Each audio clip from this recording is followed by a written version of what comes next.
नमस्कार, मैं हूं आपके साथ अंजना शर्मा और आप देख रहे हैं प्राइम टाइम न्यूज। तो आइए एक नजर डालते हैं आज की खास खबर पर। उत्तर प्रदेश के जनपद मैनपुरी के बेवर में स्थित गुरुकुलम इंटरनेशनल एकेडमी के प्रबंधक से शिक्षा व्यवस्था को लेकर व बच्चों की शिक्षा को लेकर खास बातचीत। फर्स्ट ऑफ ऑल सर, हमारे चैनल में आपका वेलकम। आप हमें अपना कीमती समय दे रहे हैं।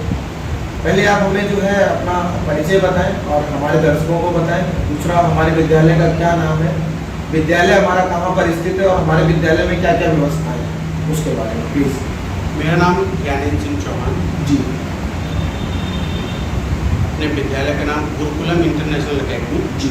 GT road Bewar. जी। जैसे बेवर से मैनपुरी से आप एंट्रेंस करते हैं जी, तो बिल्कुल स्टार्टिंग में ही है। बिल्कुल सर। और इंग्लिश मीडियम का विद्यालय प्री प्राइमरी से क्लास 8 तक हमारी मान्यता है इंग्लिश मीडियम। जी। और अभी नया विद्यालय है। कितने समय पहले स्थापित हुआ था हमारा विद्यालय? अपना विद्यालय 2018 में स्थापित हुआ था और प्रॉपर 1-1.5 वर्ष चलने के बाद कोरोना का इशू आ गया था।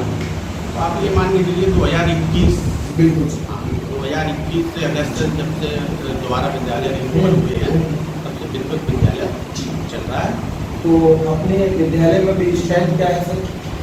इस समय हमारे यहाँ पास स्ट्रेंथ 350 275 प्लस मान के चल रहे हैं। जैसा कि आपने हमें बताया कि आपके यहाँ जो स्ट्रेंथ है वो 275 प्लस है। हम भी आपको पहले बता चुके हैं कि हम लोग एजुकेशन सेक्टर में 3 से 4 चीज़ें कवर करके चलते हैं। तो सर्वे के आधार पे मैं आपसे एक सवाल करूँगा। जैसा आपने बताया 275 बच्चे आपके यहाँ प्रेजेंट टाइम में हैं, तो जो 275 बच्चे हैं, मैं समझता हूँ सभी बच्चे एक समान नहीं होंगे। कई बच्चे आपके यहाँ परफेक्ट होंगे और कई बच्चे वीक होंगे। तो जो वीक बच्चे होते हैं उनको आप किस तरीके से परफेक्ट बनाते हैं, क्या स्ट्रेटजी होती है, कैसे मैनेज करते हैं वीक बच्चों? देखिए, जो हमारे यहाँ से बिल्कुल बेसिक क्लास से बच्चे चलते हैं, स्टार्टिंग ये विद्यालय की, तो जो क्लास 3rd या 2nd तक के स्टूडेंट हैं वो तो हमारे विद्यालय हैं। और जो ऊपर के आए हैं बच्चे, जैसे 4th क्लास में ऊपर के 5th के 6th के, तो उसमें जो वीक बच्चे हैं तो हम उनके लिए एक्स्ट्रा क्लासेस की व्यवस्था रखते हैं। इसके अलावा 1 या 2 टीचर एक्स्ट्रा रहते हैं, तो किसी भी समय अगर कोई बच्चे को कोई भी प्रॉब्लम है तो वो पूछ सकते हैं। एक व्यवस्था हमने कोरोना से जब बंद हुआ तो ऑनलाइन भी चला, अब तो वो नहीं चल रही है प्रॉपर, लेकिन क्लास वाइज व्हाट्सएप ग्रुप है, उसको क्लास टीचर मैनेज करता है और डाल देता है। टीचर को जब समय मिलता है तो अगर उसके अकॉर्डिंग वो सॉल्व कर सकता है तो उस पर डाल देता है उसका, और अगर उस पर नहीं सॉल्व कर सकता है तो नेक्स्ट डे जो विद्यालय आते हैं। और टीचर्स की क्या संख्या है अपने? हमारे टीचर टीम का स्टाफ 40 प्लस मान के चलते हैं, 15 प्लस मान के चलते हैं, और भी कई सारा स्टाफ होगा। वो अलग है। हाँ, मतलब टीचर्स और क्लरिकल का मान लीजिए बिल्कुल सर। 15 प्लस। जैसा कि आपने हमें बताया कि 15 प्लस का आपका स्टाफ है टीचर्स का, और सर्वे के आधार पर ही आपसे दूसरा सवाल है मेरा। जैसा कि हमने जो देखा है और हमारे देश में जो चीज़ें हैं, हमारे देश में शिक्षक को एक भगवान का दर्जा दिया गया है, क्योंकि माँ बाप के बाद अगर कोई होता है तो गुरु शिक्षक को ही माना जाता है। तो कई शिक्षक तो ऐसे हैं कि अब वो अपनी जिम्मेदारी को बखूबी समझते हैं कि भाई मेरी क्या रिस्पॉन्सिबिलिटी है, और अगर मैं अपनी जिम्मेदारी को बेहतर तरीके से निभाऊंगा तो ही बच्चों का भविष्य उज्जवल होगा, और जब बच्चों का भविष्य उज्जवल होगा तभी देश का भविष्य उज्जवल होगा।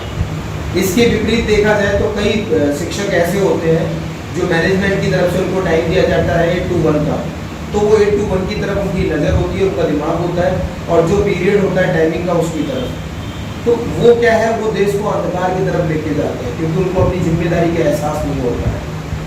सर्वे के आधार पर मेरा सवाल था आपसे, तो कहीं ना कहीं जो सर्वे के हिसाब से निकल के आया वही मैंने आपसे क्वेश्चन पुट अप किया है। तो इस तरह के जो टीचर्स होते हैं उनके लिए क्या मीटिंग्स होनी चाहिए, किस तरह की गाइडलाइंस होनी चाहिए, क्या थिंकिंग होगी आपकी?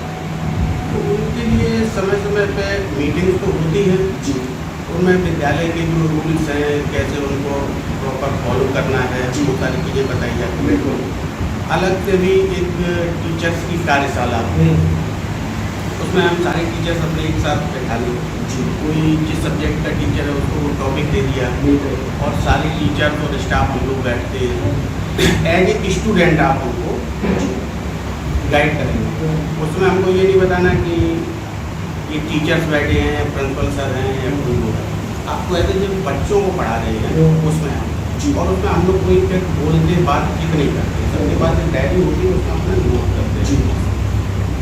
नोट करने के बाद जब बाद में बैठते हैं तो एक हल्का सा इसको किस प्रकार से करते और हम अच्छा दे सकते हैं। बहुत अच्छा।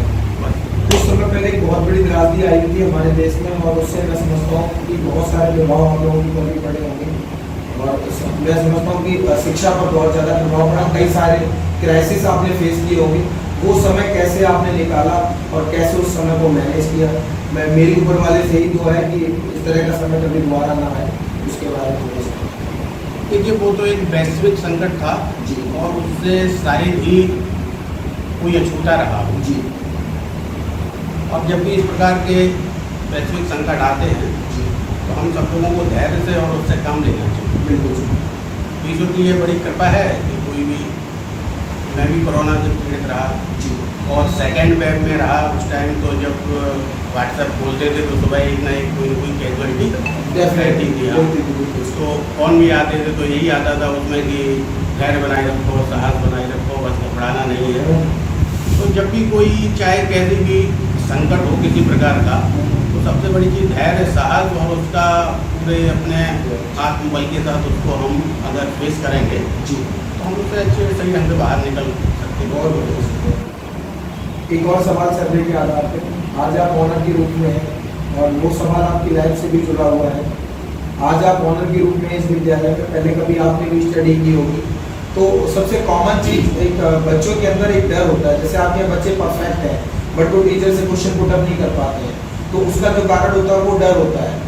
तो उस डर की वजह से जब बच्चा क्वेश्चन पुट अप नहीं कर पाएगा टीचर से, तो वो परफेक्ट की जगह वीक होता चला जाएगा। तो इस तरह का जो डर होता है बच्चों के अंदर, वो आप कैसे निकालते हैं? और जब मॉर्निंग में आपकी असेंबली होती है तो किस तरीके से आप उन बच्चों को मोटिवेट करते हैं?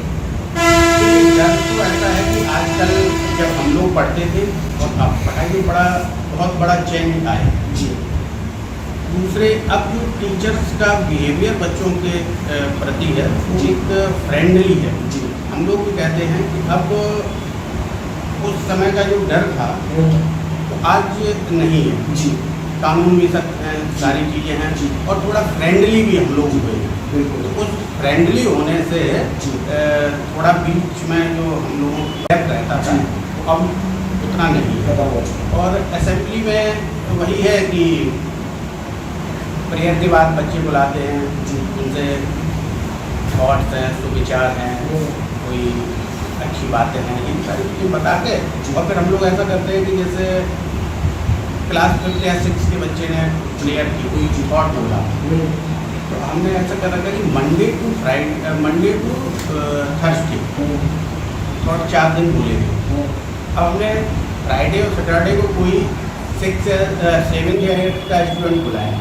मंडे को क्या बोला गया था, तो उसने बोला कि मंडे को ये थॉट, उसके विषय में आप कुछ न कुछ एक जो तुम्हारी समझ में आया, उससे क्या होता है कि स्टेज परफॉर्मेंस डेवलप हो। हम लोग यहाँ गाते हैं व्यक्ति निर्माण के, पर्सनैलिटी डेवलपमेंट, वोकेशनल नॉलेज, किताबी ज्ञान है, सारी चीज़ें हैं, लेकिन आज वर्तमान का जो समाज चल रहा है उसमें सबसे ज़्यादा आपको सामाजिक ज्ञान होना चाहिए। अगर उसमें आप सर्वाइव कर रहे हो तो ये सारी चीज़ें आप साथ ले सकते हैं। जी, कहीं एक मोटिवेशनल हम देख रहे थे तो उसमें ये था कि जो आजकल के समाज में अच्छा बच्चा सर्वाइव करता है जो 80 और 90 के बीच का है, बल्कि 75 और 90 के बीच का है। 90 से ऊपर भी जाता है, 95, 99, 90, तो किताबी ज्ञान में तो बहुत अच्छा है, लेकिन उसको जनरल नॉलेज में जनरल नॉलेज भी होती है। एक किताबी एक सामाजिक बहुत सारी चीज़ें ऐसी हैं कि पढ़ने में अलग है, प्रैक्टिकली अलग है। बिल्कुल सही बात। समाज में ये होता है। तो हम जो हमारा पढ़ने का भी तरीका और मेन चीज़ होती है प्रेजेंस ऑफ माइंड। कोई भी आपके सामने प्रॉब्लम आई तो उस प्रॉब्लम को आप उस टाइम कैसे आप प्रैक्टिकली बच्चों को सर्वाइव करने की भी परिभाषा समझाते हैं। अब जैसे कई बार तो हम उनको इसलिए बुलाते हैं, बताते हैं कि बोलो, बताओ जी क्या 4 दिन में तुम्हारी क्या समझ में आया जी, कुछ भी बोलो। कभी बच्चा अच्छा बोलता है, कभी भी कोई इतना अच्छा डिस्क्राइब करता है कि हम लोग उससे ये एक्सपेक्टेशन नहीं करते कि इतना अच्छा कर सकता है। जब उसको ये पता होता है कि कि हमको ये 2 दिन बोलना है, तो वो आजकल थोड़ा घर पे भी मेहनत करता है, लेकिन कोई भी कोड नहीं है, ये तो लोग जानते हैं। और ना ही सर कंपटीशन का समय है और कॉम्पिटिटर बहुत ज़्यादा है ना। हमारे विद्यालय में क्या ऐसा यूनिक है जो गार्जियंस अपने बच्चों की एडमिशन हमारे विद्यालय में कराते हैं? 2 चीज़ों पे हमने कभी बहुत ज़्यादा ध्यान नहीं दिया। जी एक तो ऐड, आजकल की दुनिया में वैसे सारे लोग कहते हैं मार्केटिंग में ऐड। जी मैं ये कहता हूँ कि मेरा गार्जियन अगर भी जैसे कोई चीज़ हमको अपनी मार्केटिंग में निकालनी है, हम बहुत अच्छा कहें कि हमारा स्कूल बहुत अच्छा है, सारी चीज़ें, उसका असर उतना नहीं पड़ेगा जितना हमारे गार्जियन जो है वो अगर कहेंगे तो वो उसका असर पड़ेगा। तो उसी तो ये हम करते हैं जी बहुत ज़्यादा है, तो आपने पेपर में भी देखा उनका बोर्डिंग वगैरह लगा बिल्कुल। ज़्यादा हम जो मैंने आपका इंस्टीट्यूट किया है वो सर अराउंड यहाँ के 10 से 15 किलोमीटर के रेंज में सर्कुलेट होगा, वो रूरल एरिया में भी जाएगा और कह सकते हैं कि हमारे यहाँ तो ज़्यादातर रूरल एरिया ही है।